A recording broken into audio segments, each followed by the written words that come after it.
All right, let's count the Omer together, starting with our Al Svirata Omer blessing. Baruch atah Eloheinu melech haolam asher kitshanu al Svirata Omer Hayom Shloshim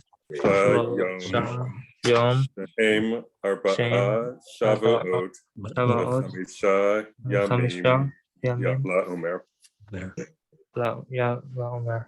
Today is the 33rd day, which makes 4 weeks, 5 days to the Omer, and it is Lag BaOmer. So happy Lag BaOmer. I'll send out a source sheet with a reminder as to what exactly Lag BaOmer is and why it's a holiday where we get haircuts. Dave, are we going to have a bonfire tonight?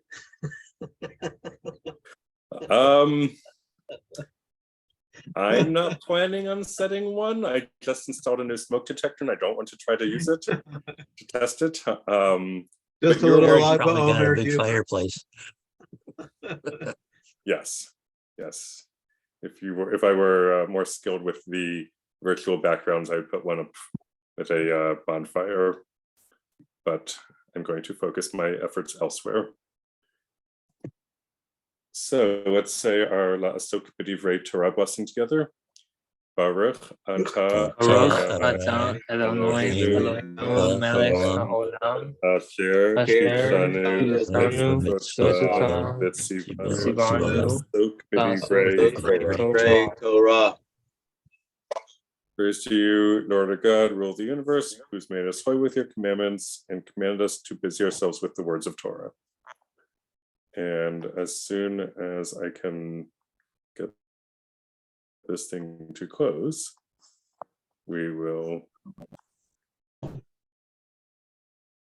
start. All right. My internet is being slow. So how do you close this out, David? I wait for my internet to catch up. Okay. Yeah. Let's see what happens if I do that. They're persistent. I'm gonna go back. Yeah, they're very persistent. Everybody has commercials these days. But it's eating into our study time. There we go. I know. Okay. All right. So a quick review of where we were last time. We started with a joke about God playing tic-tac-toe with the Jewish people and God taking the X's because Hashem owes Lemo Yitain. God will give O's to the Jewish people, or God will give strength to the Jewish people. It's a line from one of the Psalms in Kabbalat Shabbat. Kabbalat Shabbat, it's the beginning of the Friday evening service. It was added by the Kabbalists. It starts with Yedid Nefesh, which is a love poem to God, written in Sfat. Here's a video of 613 singing it. Then we have 7 psalms, starting with Psalm 95, L'chuna Ranana. A couple of videos of different tunes of that, country and such. Psalm 96, Shir Adonai Shir Chadas, sing to God a new song. Here's some more videos of different tunes of that. Yismechu Hashemayim is at the end. And then we get to Psalm 97, which is where we left off. So, Morris, would you read Psalm 97, please? Yes. The Lord is sovereign. Let the earth exalt. The many islands rejoice. Dense clouds are around God. Righteousness and justice are the base of the Lord's throne. Fire is God's vanguard. Burning the divine foes on every side, God's lightnings light up the world. The earth is convulsed at the sight. Mountains melt like wax at the Lord's presence. At the presence of the Lord of all the earth, the heavens proclaim God's righteousness, and all people see God's glory. All who worship images, who want their idols, are dismayed. All divine beings bow down to God. Zion, hearing it, rejoices. the towns of Judah exalt. Because of your judgments, O Lord, for you, Lord, are supreme over all the earth. You are exalted high above all divine beings. O you who love the Lord, hate evil. God guards the lives of the Lord's loyal ones, saving them from the hand of the wicked. Light is sown for the righteous, happiness for the upright. O you righteous, rejoice in the Lord and acclaim God's holy name.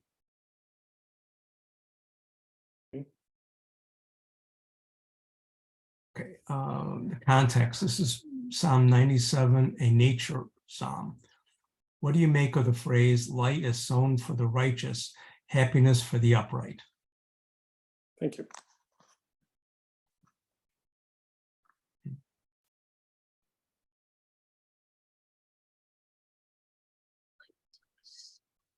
So this is in Hebrew, or Zoru alat Sadiq, or Yishrei Lev Simcha. Light is sown for the righteous, happiness for the upright. What do you think that means?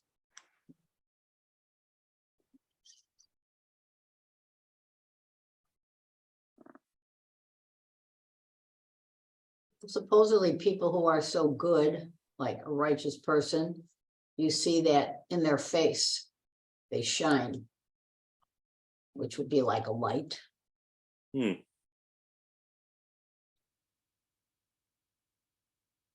Don't we think as light as wisdom, and therefore the wisdom is for the righteous? My thought is that when one does what one should do, then light comes to you and happiness comes to you. Right? You know, it's not about money in life or about things, but it's about being a good Jew will bring you happiness and will bring you light. Yeah, and it's reflected, right, Frank? It's like reflected. Yes. I would think it's understanding. Well, I look at it as light is sown means that when the person is righteous, there will be a light to show him the path, so he'll know where to go. Oh, sorry. You go. Sorry.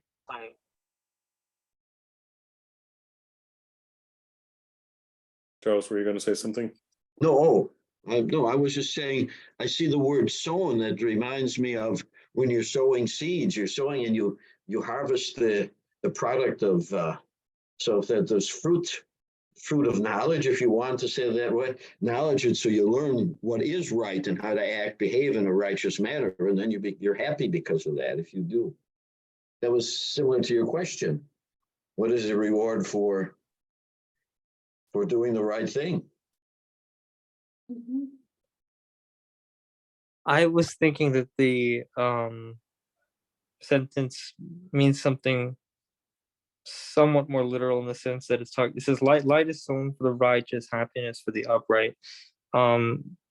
Given what's spoken about God in Psalm 145, talking about how God is good, I would think that this would mean that God created good things in the world,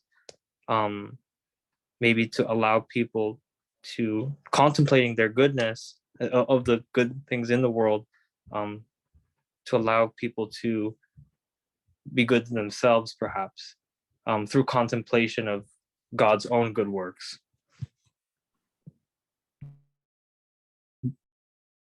When I saw the word Zara, that it was sown, that implied that something would be reaped.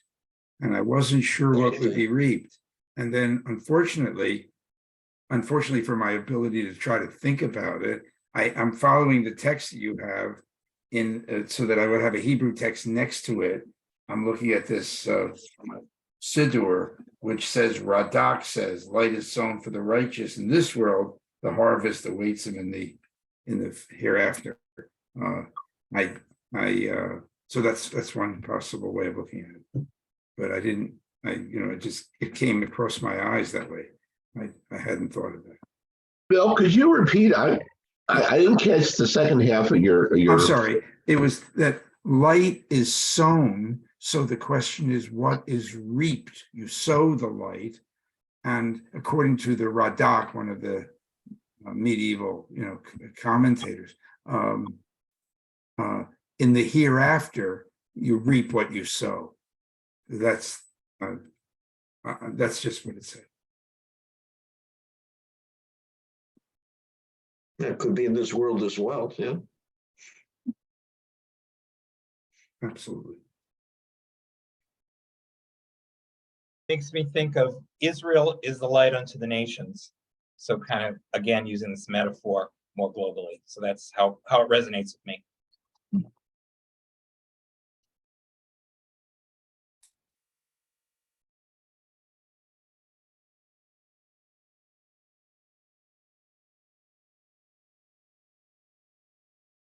I wonder if the word light can be used or could be used as a metaphor for God.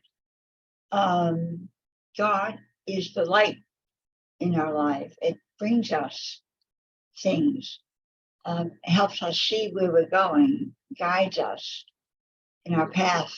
And I think of this every time I see the word light in a prayer, think of it somehow as being a synonym or kind of a metaphor for God's accessing our ability to do the right thing.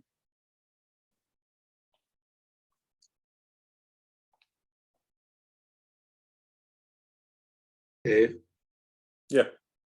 Yeah, so I see this as referring to the light of Torah, that when you plant the seeds of Torah in the world, then happiness grows forward from that. For those that follow the Torah, for those that are upright.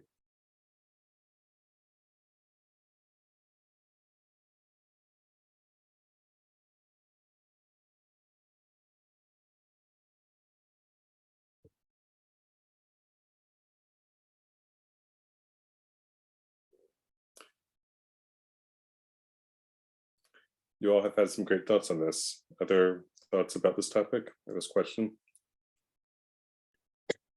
All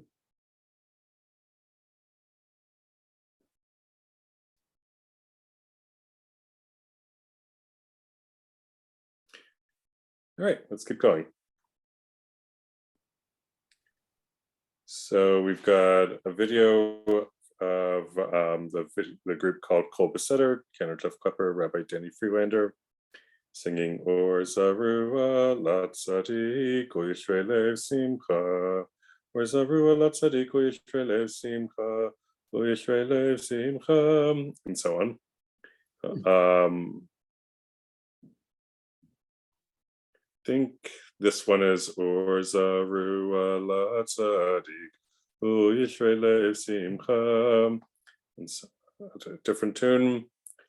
Here's Kol Beseder singing from further up in the psalm, a Karbach tune. Shama v'tismach Zion, v'tagelna benot Yehuda, and so on. And that brings us to Psalm 98. Barry B., would you read this text, please? Yes. A psalm. Sing to the Lord a new song, for God has worked wonders. The Lord's right hand, the Lord's holy arm, has won God victory. The Lord has manifested God's victory, has displayed the divine triumph in the sight of the nations. God was mindful of the divine steadfast love and faithfulness toward the house of Israel. All the ends of the earth beheld the victory of our God. Raise a shout to the Lord, all the earth. Break into joyous songs of praise. Sing praise to the Lord with the lyre and melodious song, with trumpets and the blast of the horn. Raise a shout before the Lord, the sovereign. Let the sea and all within it thunder, the world and its inhabitants. Let the rivers clap their hands, the mountains sing joyously together. at the presence of the Lord. For God is coming to rule the earth. God will rule the world justly and his peoples with equity. Okay, if you'd keep reading, please. Sure. It is possible to see the world through glasses in which God is active and through glasses in which God is not active.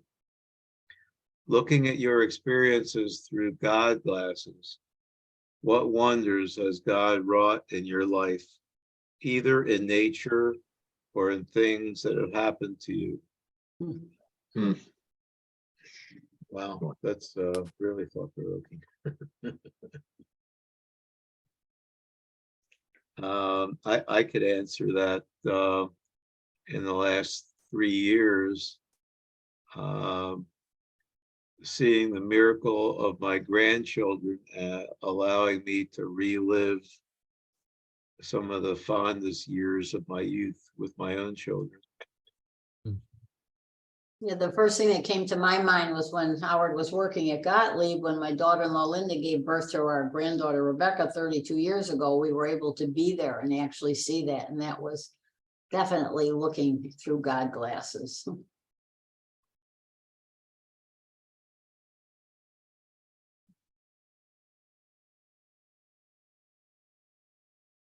I think for me, an example of this would be, I guess, just God giving the Torah in such a way that me, as a person who was not born Jewish, could actually adopt Judaism as a ger, a convert, and receive the Torah myself. That whole experience, in and of itself, I find to be quite wondrous in and of itself.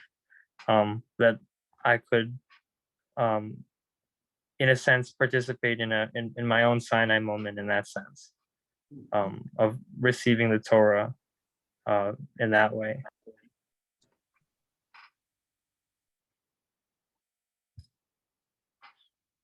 That was just the way I kind of related to it.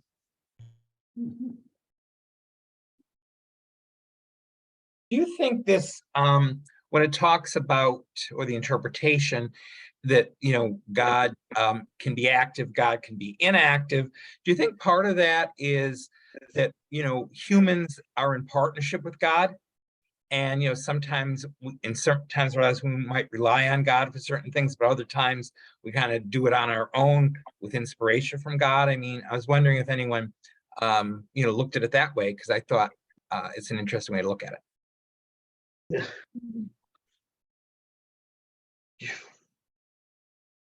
Many times I think that I don't know what the consequences of something is going to be, but years later, I sit back and look and said, how did this come about? And did it all in the long run, in spite of all of my concerns and worries, that everything over the decades turned out rather well, considering everything. So was that something that is that chance, or is that something that had some influence from some divine influence, shall I say? I don't know it. Sometimes I would think. And sometimes I see nature and it's awe-inspiring and frightening to me sometimes on a massive scale. So I see it in both worlds. And just the fact that, at least in our family, we've survived some harrowing things over the decades, and we're still here, and we have our grandchildren now. So I have a sense of both things. When I look at the glasses, it makes me think of when you go to the ophthalmologist and he's refracting your vision. Well, this view or this view. Sometimes we have a not God's glasses view and we're going to do the wrong thing. But then God is the divine optometrist, and he pops the correct glass in, and you see what is do things so that you do what's right. Right. Sometimes you need to clean the glasses yourself with a cloth.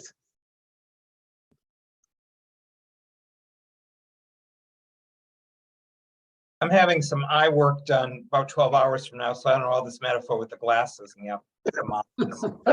Getting on my nerves a little bit. No offense, friends, but you know. I do want to ask a question though, David, and if this is something you covered last week when I wasn't here, if you were covering the other Psalms, it seems that these Psalms of Kabbalat Shabbat, were they intentionally selected because there is so much imagery about nature in them? I mean, what are your thoughts on that? Of all the Psalms we have, these particular ones seem to really rely heavily on nature. And I'm just wondering if that's, deliberate or not, intentional. So, given that there are 150 Psalms to choose from, even if, and given that it seems that the Kabbalists in the 1500s wanted to pick 6, that would appear to represent the 6 days of the week, and then leading up to L'Charodie as Shabbat, and then 2 more Psalms, the Psalm for Shabbat and the Psalm for Friday afterwards. That's 6 out of 150 to pick from, or 6 out of 148 to pick from. So I think that you're right that they chose nature Psalms.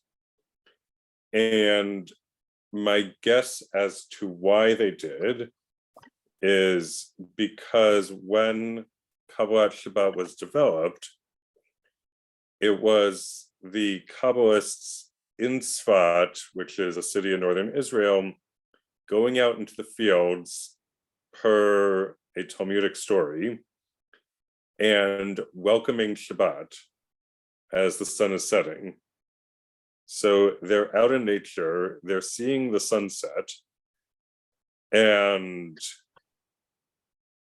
it was probably fairly inspiring for them. Not to mention that, as was suggested through this question, nature is one way of encountering God. So if you see God as being present in nature and you are having an encounter with God through being in nature, welcoming in Shabbat, it seems like a good mix that would lead to choosing 6 Psalms that have nature as their components. I don't see nature as separate from God. Since God created everything, I think nature is what follows naturally from the way that God set up the laws of the universe, if you will.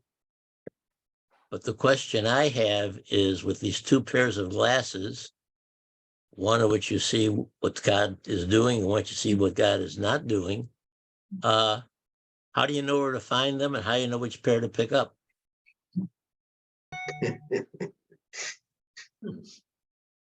I'm flipping back and forth between my sunglasses and my clear lens glasses. Sometimes the sun is so bright, I need something to that power. Can I But contribute somebody something? there's 2 people who have their hands up there. I'm seeing on the screen, at least 2. Yeah, David, you forgot to call on Neil. Go ahead. Okay. I have been in Tzfat, which is on top of a mountain in the Galilee, in the house of the head rabbi who supposedly was working with the Kabbalists. And I have actually walked through the gate, the archway on the western side of the house, where you look out over this incredible view. And if you do it at the right time of the day, it can be toward the sun setting over the Mediterranean. And I think that one reason that these nature Psalms were chosen is because I have a distinct memory that I, who grew up in the forests of northern Minnesota in a very small town and was out in nature all the time, that to find an unbelievable vista like that right in northern Israel was like awe-inspiring, and it made me immediately understand that the scholars who have been pointing out exactly what was mentioned before about the nature element of these particular 5 Psalms, I think that one of the inspirations for that was simply what they were seeing out the western door of the house of their Rebbe.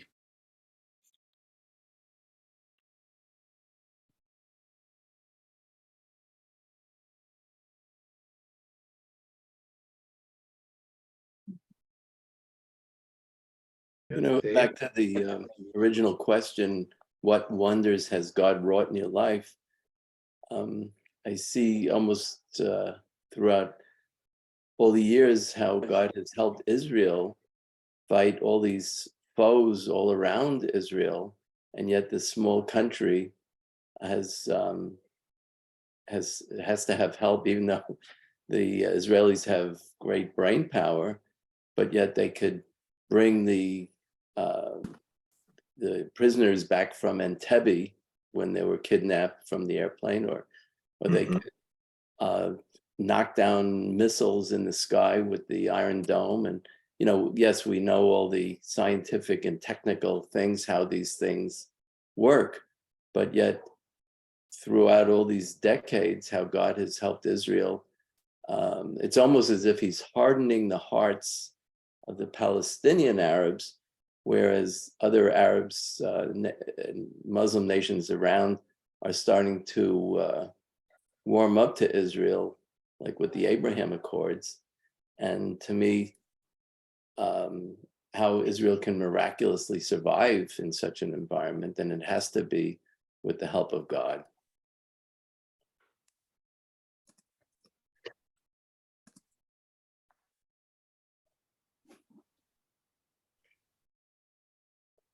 So in full disclosure, when I am sharing my screen on my iPad, I can only see the active speaker. So if your hand is up, I don't know that your hand is up.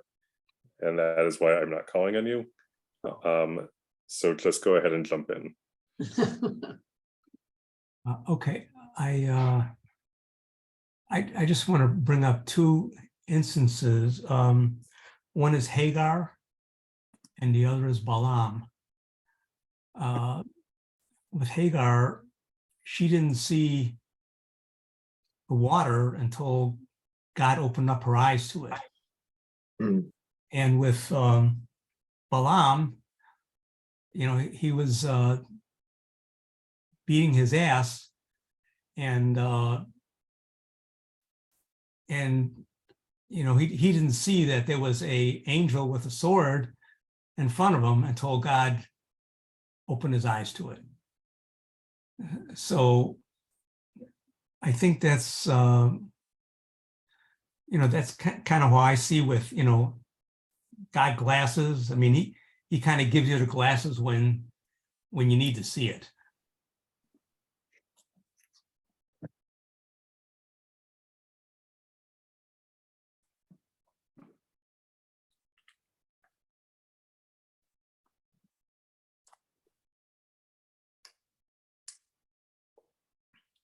Other thoughts on this question? Wouldn't it be nice that we were born with God handing each one of us a pair of glasses?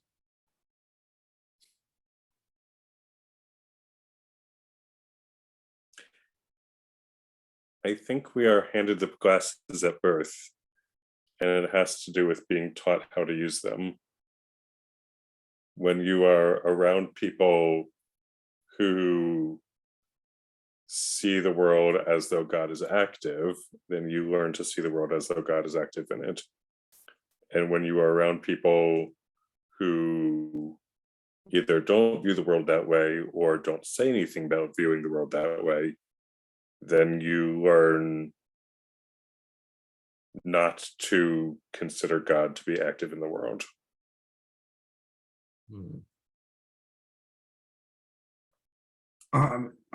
I want to say, and that we're only giving part of the story when it comes to nature, and I won't talk about the politics. Apparently, that can only be done from one point of view. But when it comes to nature, it's curious because you can find in the Psalms and other places in the Tanakh some of the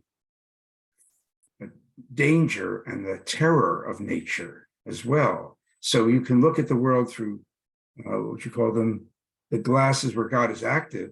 They could be the rose-colored glasses, or they could be the glasses that show how nature is so cruel and unrelenting, and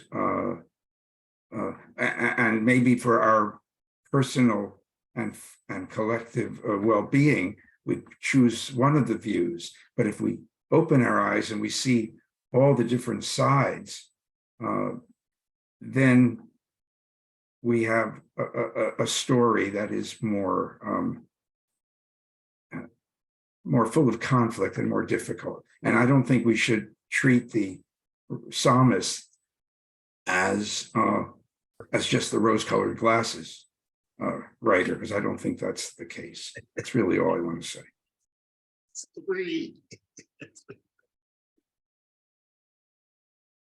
That's very interesting. Building off of that point, I think that also demonstrates that the psalmist overall doesn't have a view of nature at the moment as being a perfect world, especially since if we look in this own psalm, in Psalm 98, it uses future tense language. For God is coming to rule the earth. God will rule the world justly and its people with equity, looking towards a future time when a perfected world is the world that we will be living in. So I think the psalmist also acknowledges a temporary natural evil for one reason or another as being the state of this world, but that it will not exist forever. I think that notion kind of also coupled with the idea that God is constantly creating, and that the things that God created during the first days of creation are still continually being created and worked on. I forget where that's referenced. David, if you're familiar with that, I think this kind of ties in with that as well. What you mentioned. Yeah, it's in our morning prayers when we talk about our creation prayer. We talk about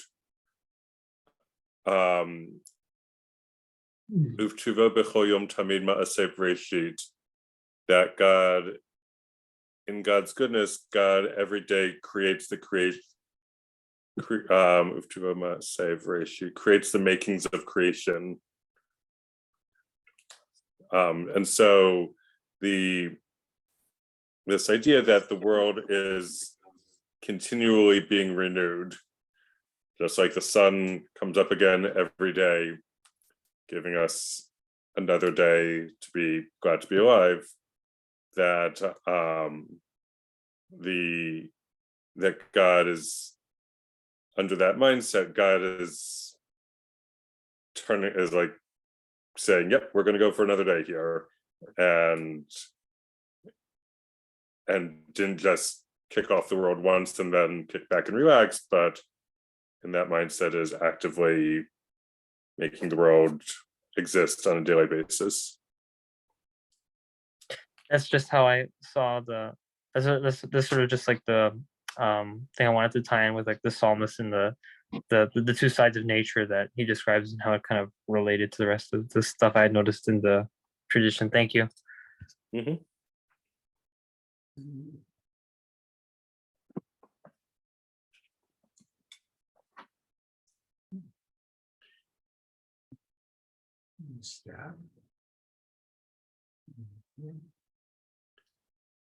All right, let's do another psalm.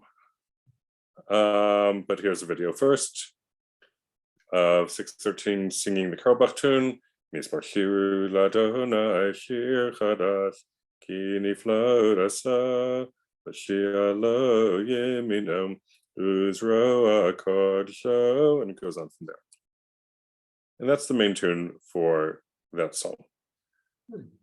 Psalm 99. Octavia, would you do us the honors, please? Yes, sir. Psalm 99. The Lord enthroned on cherubim is sovereign. Peoples tremble, the earth quakes. The Lord is great in Zion and exalted above all peoples. They praise your name as great and awesome. God is holy, mighty, sovereign, who loves justice. It was you who established equity, you who worked righteous judgment in Jacob. Exalt the Lord our God and bow down to the Lord. Footstool. God is holy. Moses and Aaron among the Lord's priests, Samuel among those who call on God's name. When they called to the Lord, God answered them. God spoke to them in a pillar of cloud. They obeyed the divine decrees, the law God gave them. O Lord our God, you answered them. You were a forgiving God for them, but you exacted retribution for their misdeeds. Exalt the Lord our God and bow toward God's holy mountain, for the Lord our God is holy. All right. And would you read our context? Yeah. Context. This is Psalm 99, a nature psalm. The Romemu lines of the Torah service come from this psalm, where they serve to mark the two sections of the prayer. Note that where it says God is enthroned on cherubim, the word cherubim could mean cabbages or cherubim, but it does not mean cabbages. Here, fun fact, cherubim is one of the few English words that uses the Hebrew pluralization. If it was God who established equity, then where do we have work to do to reach God's goal? Thank you.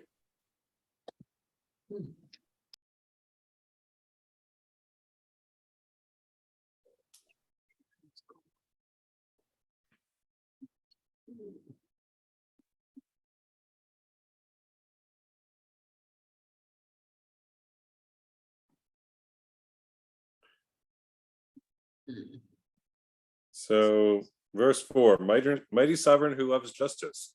It was you who established equity, you who worked righteous judgment in Jacob. So, it appears that God wants equity to be a thing on earth. But we have to be partners with God. So, where do we have work to do to reach God's goal of equity? Well, is that some of the things we've studied before to learn and to teach? You know, learn ourselves and also to teach others. Mm-hmm. How do you define God's equity? Is that a balance between good and evil? Or is that all good? I think this plays right into the idea that we are partners with God for making a more perfect earth. And God the sovereign brings the idea of equity, but we the worshipers have got to pick that up and have to carry it out, because the world is full of inequity and full of bad things, and it's our responsibility to take his order of equity and to carry it out in the world on a day-to-day basis.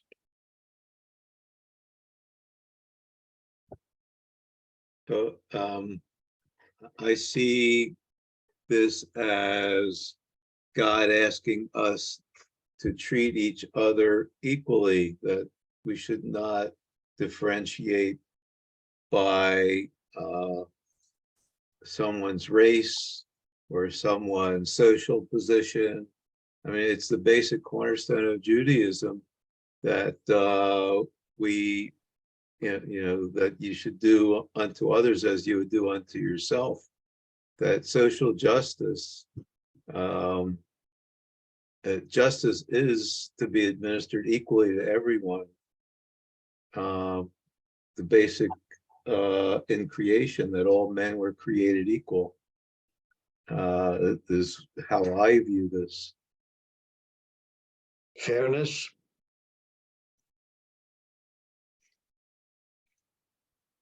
Say that again, Charles. I'm just saying, but my sense of equity is so you're being fair, you're being even-handed with everybody. Exactly. Well, I just Googled equity, for the Bible, and they have the Hebrew noun mesher, which is an architectural term that denotes straightness, levelness, and evenness in measurement. Mm-hmm. So if you're treating people fairly and you come across a very righteous person and you come across a person who is, I won't use the word evil, but does bad things, you treat them both equally. Equity would say you should, but do you? That may be a challenge.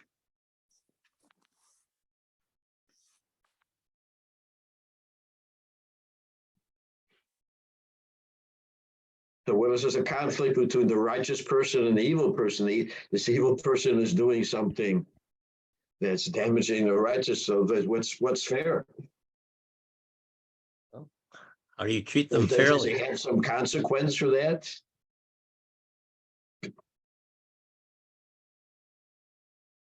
That doesn't mean you get a reward for being evil, and you punish someone who is doing well.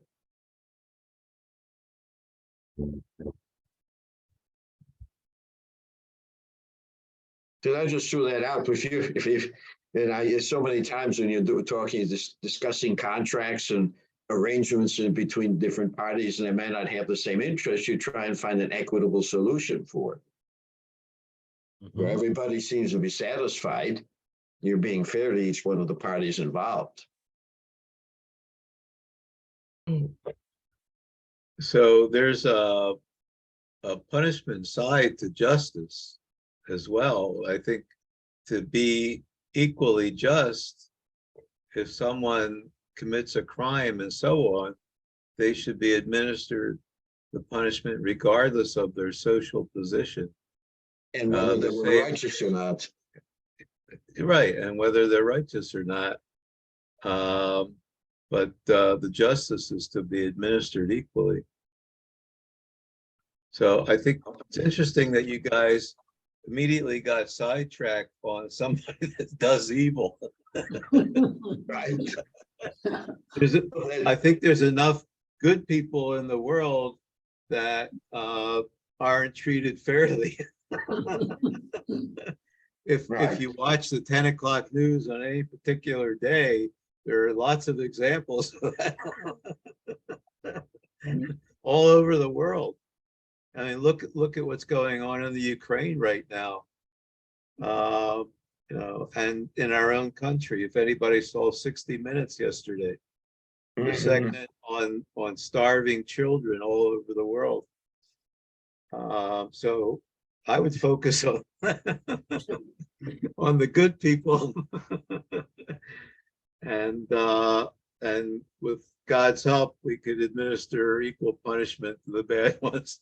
Well, you bring up an interesting point, because just because you're basically living a decent life, if you do nothing to try and change something that is horrible and evil, then you're kind of complicit.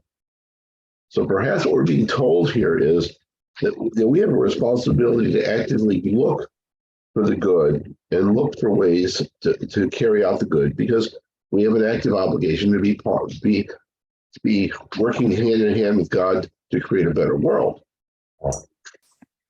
Yeah.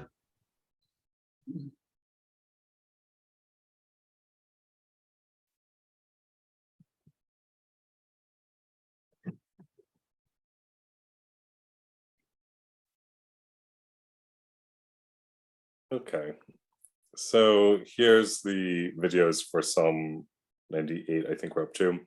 This is Craig Taubman singing his tune for Romemu. Romemu Adonai Eloheinu V'Yishtakavu L'Har Kodesh Ki Kadosh Adonai Eloheinu Romemu, and so on. This is 613 again, singing a Karlbach tune from further up in the psalm. Moshe Aaron v'Kohan Ushmuel Koreh Shemo, and so on as well.